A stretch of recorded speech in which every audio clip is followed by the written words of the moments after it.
우리에게 주시는 말씀은 룻기 2장 1절에서 7절입니다. 제가 보는 성경으로 구약 403쪽입니다.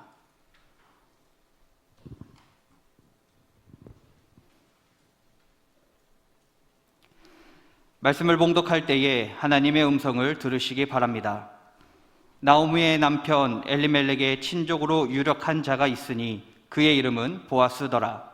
모압 여인 룻이 나오미에게 이르되 원하건대 내가 밭으로 가서 내가 누구에게 은혜를 입으면 그를 따라서 이삭을 줍겠나이다 하니 나오미가 그에게 이르되 내 따라 갈지어다 하매 룻이 가서 베는 자를 따라 밭에서 이삭을 줍는데 우연히 엘리멜렉의 친족 보아스에게 속한 밭에 이르렀더라. 마침 보아스가 베들레헴에서부터 와서 베는 자들에게 이르되 여호와께서 너희와 함께 하시기를 원하노라 하니 그들이 대답하되 여호와께서 당신에게 복 주시기를 원하나이다 하니라.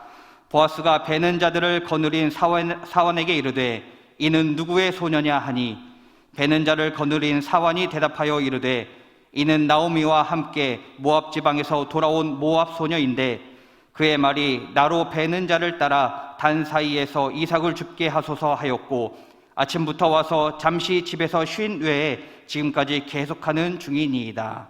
아멘. 우리가 찬양을 좀 하나 하고 좀 들어갔으면 좋겠습니다. 힘들고 지친 우리 성도들이 많이 있습니다. 요즘 시대를 살아가면서요. 우리가 하나님의 은혜가 아니면 살아갈 수가 없는 이런 시대로 되었습니다.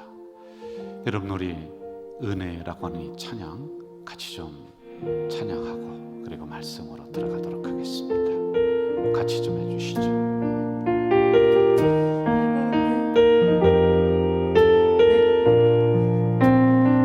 모든 것 내가 누려왔던 모든 것들이 내가 지나왔던 모든 시간이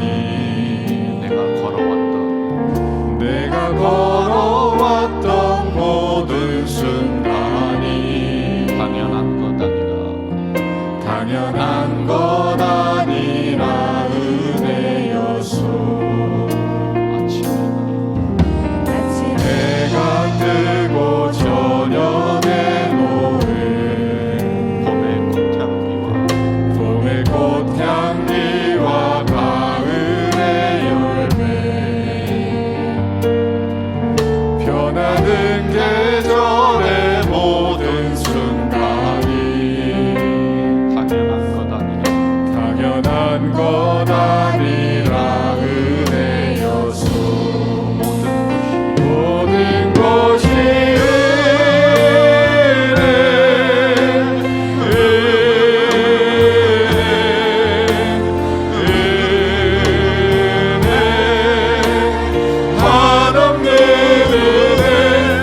삶에 당연한 것 하나도 없었던 것을 모든 것이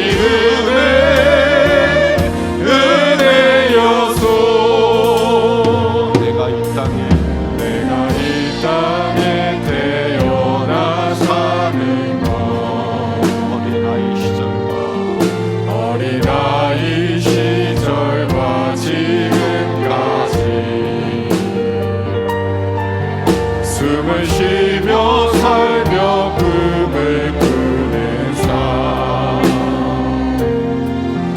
당연한 것 아니라 은혜였소. 내가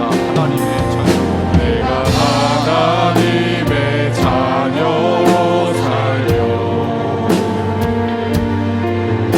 오늘 찬양하고 예배하는 삶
삶에 지친 주의 자녀들이 여기에 많이 있습니다. 말씀을 통해, 찬양을 통해 우리의 마음을 만져주시고 위로해 주시옵소서. 이 예배를 통해 새로운 힘과 용기를 얻어 삶의 현장에서 승리하며 살아가는 주의 자녀들이 되도록 인도해 주시옵소서. 예수님의 이름으로 기도하옵나이다. 아멘. 여러분은 결혼을 하실 때 중매로 하셨습니까? 아니면 연애 결혼하셨습니까? 배우자를 선택할 때 혼인 당사자가 주체가 되는 것을 자유혼, 그러니까 연애 결혼이라고 하고요. 누군지 모릅니다. 그런데 부모님이 서로 약속을 하고 중간에 매파가 들어서고 하는 것을 중매혼, 이렇게 이야기를 합니다.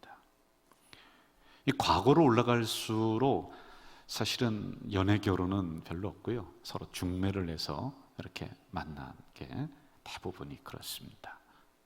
고려 말에 원나라가 쳐들어왔습니다. 재미있는 게 있는데요. 이때 공려 정책이라고 해서 우리 이 고려에 있는 여인들을 원나라가 잡아갑니다. 그리고 몇 명을 보내라. 뭐 10,000명, 20,000명. 그러니까 딸을 빼앗기지 않으려고 10살 미만 왔다 갔다 하는 이 어린 그 딸들을 일찍 결혼을 시켰습니다. 그리고서는 관청에 신고를 하면은 이제 원나라에 가지 않는 이런 일이 일어났습니다. 그래서 당연히 나이가 어린 남자 여자가 서로 뭐 자기들의 의사를 통해서 서로 결혼을 약속한다, 이건 안 됐고요. 부모들에 의해서 결혼을 했었던 이런 역사적인 흐름을 가지고 있습니다. 또 다른 이유는 가문을 빨리 번성을 시켜야 되겠다라고 하는 우리 유교적인 그런 생각들이 우리 마음속에 생각에 지배를 하고 있었기 때문에 자녀를 빨리 본다, 그리고 결혼을 빨리 시킨다, 뭐 이런 게 있었습니다. 그런데 점점 시간이 지나면서 서구적인 그 생활 습관들이 우리에게 들어오기를 시작을 해요. 그리고 사람들이 의식이 깨어나면서 아니 부모님들에 의해서 우리가 결혼할 이유가 뭐가 있느냐, 그래서 서로 자기들의 의사결정에 따라서 결혼을 하는 이런 시대가 오늘이 되었습니다. 저는 학교를 다니면서 신학을 하고 뭐 여러 가지 시간적인 부분도 없었고, 또 제가 특별히 교육전사라면서 재정적인 부분이 약했기 때문에 연애를 한다라고 하는 것은 굉장히 어려웠습니다. 그래 나는 중매로 결혼을 해야지만이 되겠다, 이런 생각을 가지고 기도하면서 기다렸습니다. 어느 날 담임 목사님이 저기 저 공주 어느 교회에 있는 그 색시가 있는데, 처자가 있는데 참 사람이 괜찮고 뭐 그냥 김명서 전도사가 보기에도 이상형이고, 그러니 한번 만나볼 테냐. 공주 터미널 2층 터미널 다방에서 오후 4시에 만났습니다. 첫선을 보게 되었죠. 그 후로 줄기찬 집사람의 노력에 의해서 저는 아닙니다, 결혼을 하게 되었습니다. 6개월 만에 그렇게 하게 되었습니다. 결혼한 딸에게 아버지는 이렇게 말합니다. 이제부터 너는 우리 집 딸이 아니다. 죽어도 그 집 귀신이 되어야 된다. 그 집 며느리로 살아가는 것이 너의 운명이다. 그러므로 힘들어도 시집살이가 모질게 있어도 그걸 견디면서 살아오셨습니다. 사진이 하나 나올 것입니다. 홍살문이라고 하는 사진인데 열렬을 기리는 상징물이죠. 남편이 일찍 죽었습니다. 그런데 제가 하지 않고 끝까지 절개를 지키면서 그렇게 남편을 생각하며 일생을 보냈다, 그리하여서 기념 상징물로 만들었습니다. 유교에서는 중요하게 생각하는 것이 두 가지가 있습니다. 하나는 효, 부모에게 효도를 다해라. 그리고 열은 여성분들에게 죄송합니다. 오로지 남편만 쳐다보면서 하늘처럼 남편을 공경하며 살아야지만이 된다는 겁니다.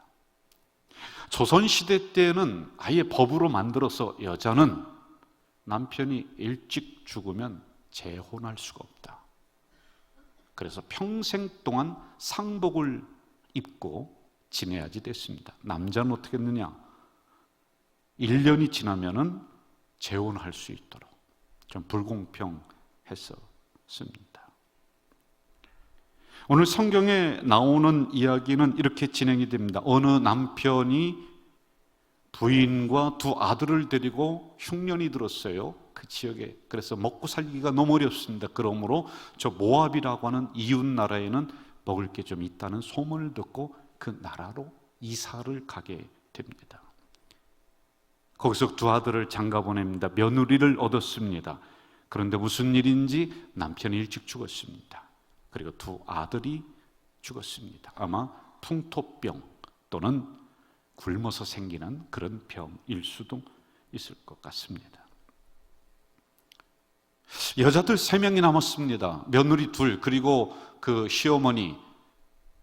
여성분들이 타양에서 3분이 함께 살아간다는 게 너무 어렵고 힘듭니다. 그래서 이 어머니, 시어머니는 다시 결심을 합니다. 안 되겠다. 우리 고향 땅으로 죽든지 살든지 그곳으로 돌아가자. 첫째 며느리들에게 이야기합니다. 너희들이 이제 나와 같이 고향 땅으로 갈 수 없으니 각자 집으로 가라. 첫째 며느리는 자기 집으로 돌아갑니다. 그러나 두 번째 며느리인 룻은 저는 어머니를 따라가겠습니다 라고 하면서 베들레헴, 어머니의 고향으로 가게 됩니다. 그때 상황이 얼마나 비참했는지 성경은 이렇게 기록을 하고 있습니다. 내가 풍족하게 나갔더니 여호와께서 나를 텅텅 비게 그렇게 고향으로 돌아오게 하셨다. 여호와께서 나를 징벌하셨다. 전능자가 나를 괴롭게 했다. 너희가 어찌 나를 나옴이라 부르느냐. 나옴이라고 하는 뜻은 희락과 기쁨이라고 하는 뜻입니다. 나는 나오미가 아니다. 나의 인생은 쓴물과 같다. 괴롭다. 그리하므로 그의 이름을 마라, 쓰다, 고난이다. 이름을 바꿔버립니다. 고향 땅에 돌아와서는 홀로 된 며느리와 함께 살아갑니다. 그런데 이 시어머니 나오미가 도저히 안 되겠습니다. 저 며느리, 아직 어린 며느리 나를 보면서 이 고향 땅, 우리 땅까지 왔는데 그냥 있을 수가 없어서 재혼을 시켜야 되겠다. 재가를 결심을 하게 됩니다. 그리고 시어머니가 드디어 중매로 나서게 되는 장면들이 룻기에 기록이 되어 있습니다. 시어머니는 많은 남성들이 있지만 그 중에 한 사람을 유심히 보았습니다. 그 사람의 이름은 보아스라고 하는 남성입니다. 가진 재산도 좀 있습니다. 그리고 그 사람의 됨됨이가, 인간성이 무엇보다도 괜찮아 보였습니다. 오늘도 서로를 연결해주는 결혼 정보업체 이렇게 있습니다. 이 정보업체에서 상대방의 정보들을 가지고 컴퓨터에 입력을 시킵니다. 그러면은 같은 비슷한 남녀를 이 컴퓨터가 이렇게 연결해 줘요. 한 번 만나면 50만 원. 3번 만난다 300만 원. 5번 500만 원. 여러분은 돈 버셨습니다.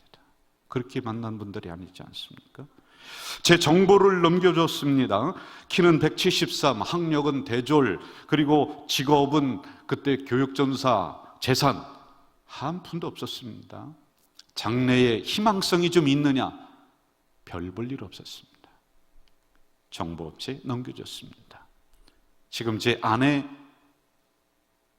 정보를 컴퓨터에 입력을 했습니다. 키, 학벌, 키는 그렇습니다. 학벌, 직업 괜찮았습니다.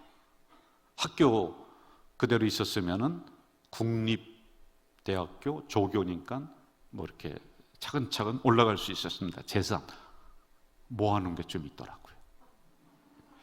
장래성 그대로 쭉 나가면은 아마 부교수 자리 정도까지는 가지 않았을까. 컴퓨터에 서로 입력을 했더니 저와 집사람과의 만날 확률은 제로입니다. 만나지를 못합니다. 아마 전에 선을 받던 시인이 된다라고 했던 어느 사람과 서로 만날 수 있는 확률이 더 높았을 것 같습니다. 그때는요. 그런데 컴퓨터가 아니라 직접 사람이 중매를 해서 연결해 줬습니다. 저를 만나봤더니 아무것도 없는 빈털터리 같았었는데 내 안에 꿈이 있는 것을 발견을 합니다. 희망이 보였습니다. 그리고 신뢰성이 갔었죠. 그러니 그쪽에서 결심을 했습니다. 야, 내가 저 남자를 놓치면 안 되겠다. 그래, 적극적으로 그렇게 열심히 저를 전화도 하고 편지도 보내고 그래서 결혼을 하게 되었습니다. 3장으로 가면서 시어머니는 며느리에게 아주 적극적이고 구체적인 지시를 합니다. 너는 기름을 발라라, 옷을 새롭게 입어라, 목욕을 해라. 그리고는 이제 기가 막힌 작전까지 며느리에게 알려줍니다. 저 남자다. 사람이 괜찮다. 그런데 저 남자가 일을 하고 끝나는 시간은 언제이다. 그리고 저 남자가 들어가서 잠잘 시간은 언제이다. 그러므로 너는 저 남자가 먹고 마시기를 끝나면은 그 시간을 잘 봤다가 미리 그 남자의 침소에 들어가서 이불을 덮고 몰래 숨어 있어라. 가만히 있어라. 여기서 먹고 마신다는 것은 술입니다. 이만큼 술이 포도주 취했을 것입니다. 들어갔더니 여인이 있습니다. 그래서 결혼을 하게 되었습니다. 시어머니의 중매는 성공을 합니다. 이방년이었습니다. 그 누구도 돌아보지 않던 홀로 된 여인이었습니다. 가난의 상징이었습니다. 그대로 가면은 그의 인생은 불을 보듯이 뻔했습니다. 그러나 이 중매를 통해서 엄청난 역사가 이루어지게 됩니다. 가문이 번성합니다. 그 가문을 통해서 그 여인의 집을 통해서 다윗이 나옵니다. 그리고 예수 그리스도가 나오는 놀라운 축복을 받게 됩니다. 성경은 이렇게 증언하고 있습니다. 여인들이 나오미에게 이르되 찬송할지로다. 여호와께서 이 아이를 유명하게 되기를 원한다. 근데 가문이 복되다 라고 하는 것입니다. 고린도후서 11장 2절에 사도 바울 목사님은 이렇게 말씀합니다. 내가 너희를 정결한 처녀로 한 남편인 그리스도께 드리려고 중매했다. 최근 100년 근대사에서 가장 유명한 목사님이라고 하면은 저희들은 신학생들 또는 목회자들은 누구를 꼽느냐 하면은 스폴전 목사님이라고 하는 분을 꼽습니다. 그 누구도 여기는 큰 이의가 없습니다. 저분은 모태신앙이 아닙니다. 어렸을 때 예수를 믿었던 게 아닙니다. 10대 때 방황했습니다. 삶의 목표가 없었습니다. 그런데 학교의 요리사인 메리 킹이라고 하는 분이 이 스펄전에게 예수님을 중매해 줬습니다. 그가 예수님을 믿었습니다. 그리고는 세계적인 목회자로 성장하게 되었던 것이죠. 여기 이 자리에 계신 우리 많은 성도분들은 누군가에게 복음을 전해 들었을 겁니다. 아, 나는 스스로 나왔다. 그렇지 않습니다. 누군가가 여러분들 가문에 여러분들 마음속에 복음의 씨앗을 하나 정도는 떨어뜨렸을 것 같습니다. 그 씨앗이 열매 맺더니 드디어 믿음의 명문 가문으로 지금 가고 있습니다. 오늘 사도 바울 목사님은 그리스도께 드리려고 중매했다. 전도를, 영혼 구원을 중매로 표현을 하고 있습니다. 지난 수요일 우리가 드디어 전도를 나갔습니다. 한 50명 정도의 우리 전도대원들, 기도하시는 분, 또 현장에 나가시는 분, 그래 1시간 정도 전도하고 돌아왔습니다. 어느 권사님이 저에게 이렇게 얘기하더군요. 목사님, 너무 행복하고 너무 좋아요. 아니 그 땡볕에 나가서 뭐 전도지 전해줘도 받지도 않고 그 뭐가 그렇게 좋으냐 그랬더니, 전도한 분이 교회에 나오고 집사님이 되고 그렇게 하는 거 보면 너무 보람된다는 거예요. 어느 날 그분이 저 2층 사무실 행정실에서 울고 있습니다. 그래서 제가 왜 우느냐라고 물어봤더니, 목사님, 제가 전도했던 노인 어르신들 많이 전도했거든요. 그분이 돌아가셨어요. 그래서 제가 손을 잡고, 그래도 권사님이 전도해서 그분 예수님 믿고 천국 가게 하셨으니 됐습니다. 그분이 그렇게 말씀하시더군요. 맞아요, 목사님. 저는 행복한 전도자, 행복한 중매쟁이에요. 그 말은 거짓이 아니었습니다. 어느 새로 등록하신 성도 가정을 신방을 했습니다.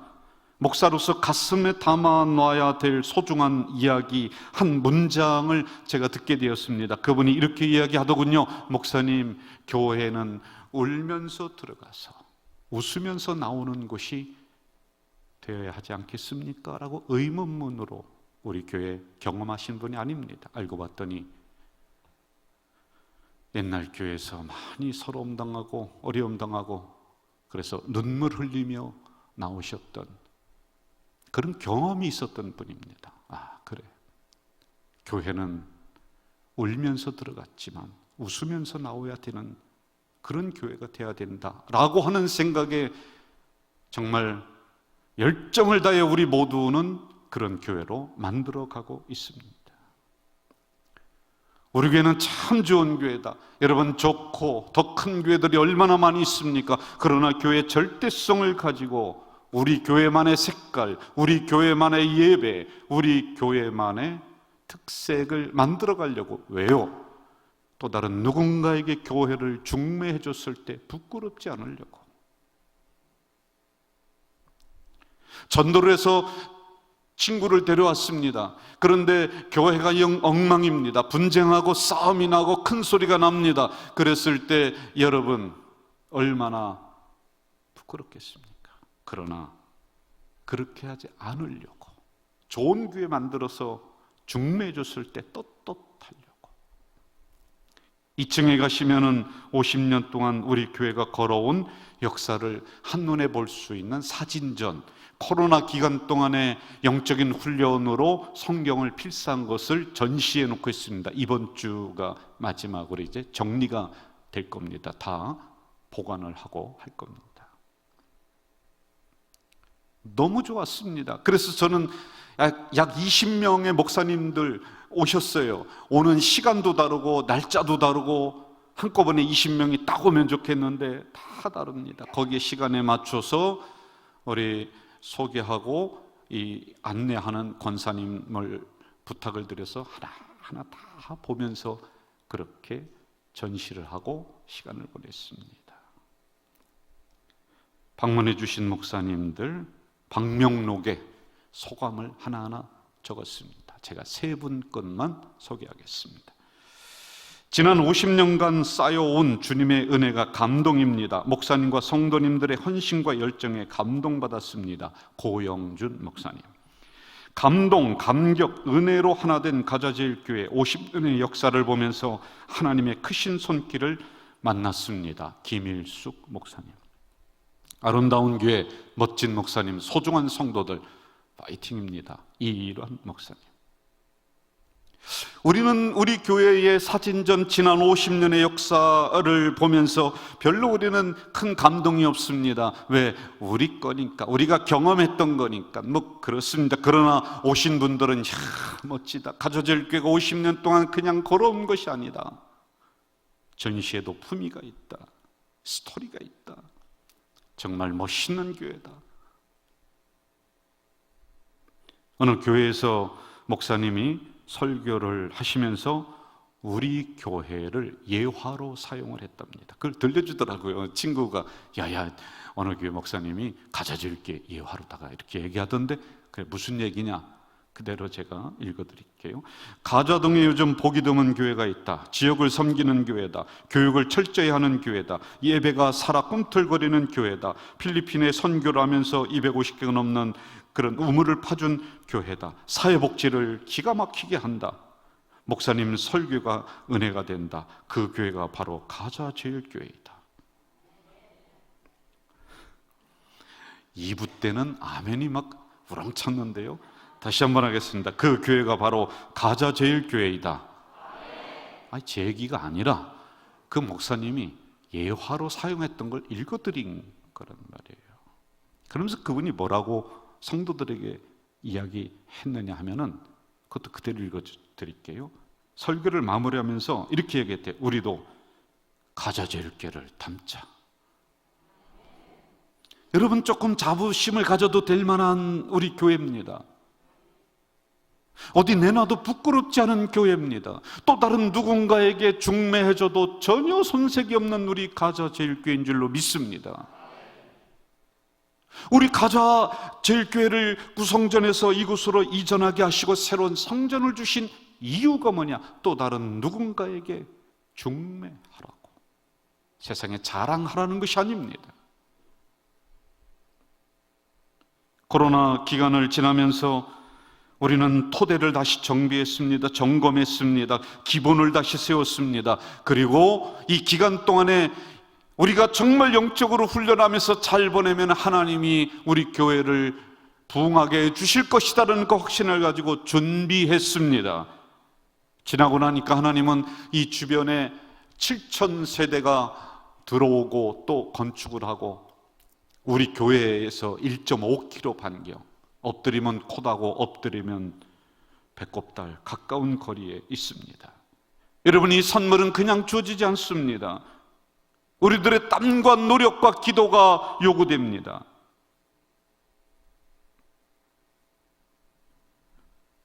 전도는 축복이고 희망이다라고 하는 책을 쓰신 목사님이 있어요. 그 내용을 제가 간추려 드릴게요. 첫째, 전도는 하나님의 유일한 소원이다. 유일한 소원입니다. 여러분, 저의 유일한 소원이 뭐냐? 은퇴하기 전까지 이 성전이 꽉 차는 것, 이게 저도 유일한 소원입니다. 아멘도 안 해요? 죽은 사람 소원도 들어준다는데 산 사람 목사 소원 그거 하나 못 들어주겠습니까? 두 번째, 전도는 축복이다. 전도는 선택이 아니라 사명이다. 전도하면 진정한 형통의 삶을 살아갈 수 있다. 그 책의 내용을 간추린 겁니다. 성경은 복음을 전하는 여러분, 기업, 가정, 교회, 이렇게 축복의 말씀을 하고 있습니다. 다니엘 12장 3절, 많은 사람을 옳은 대로 돌아오게 한 자는 별과 같이 영원토록 빛나게 해주신다. 저는 우리 교회가 영원토록 빛나는 별과 같은 교회가 될 줄 믿습니다. 여러분들 가정이 별처럼 빛나는 가정이 될 줄 믿습니다. 여러분들 개인이 어디를 가든지 하나님이 별처럼 올려주시는 그 역사가 일어날 줄 믿습니다. 어떤 사람에게? 중매한 사람에게. 12년 전인가요? 정확하게 기억은 안 납니다. 저를 중매해 주셨던 여자 목사님, 이쪽에 내가 전도사일 때 담임 목사님이랑 그쪽 공주에 있는 그 교회 여자 목사님이 두 분이 이야기해서 저를 이제 소개를 했죠. 너무 고마워서 우리 교회로 초청을 해서 설교를 한번 부탁한 적이 있습니다. 기억 안 나시죠? 여성 목사님이 오셔서 해주셨습니다. 제가 살고 있는 집에 모시고 가서 따뜻한 밥 한 끼를 대접해드리고 감사하다고 우리 자녀들도 인사 소개하고 뭐 이렇게 했습니다. 그랬더니 이 목사님이 있다가 아이고 김 목사님 너무 고마워요. 잘 살아줘서 너무 고마워요. 아주 행복한 미소와 맛있게 식사를 하시고 그렇게 돌아가셨습니다. 예수님을 세상 사람들에게 소개해주는 행복한 중매쟁이가 여러분이 되시길 주 이름으로 축원합니다. 우리 교회를 자랑스럽게 여기면서 떳떳하게 이야기하는, 여기 이런 교회가 있다라고 자신 있게 이야기하는 행복한 교회 중매쟁이가 되시길 바랍니다. 한 가지 더 있습니다. 여러분, 힘들고 지친 우리 성도들 많이 있거든요. 이런 성도들에게 사랑, 힘, 용기를 또 전달해 주는 그런 중매쟁이가 되시기를 주 이름으로 축원합니다. 사랑하시는 아버지 하나님, 오늘 귀한 말씀 주셨습니다. 이 말씀이 우리들 가슴 속에 남을 수 있도록 인도해 주시옵소서. 예수님의 이름으로 기도하옵나이다. 아멘.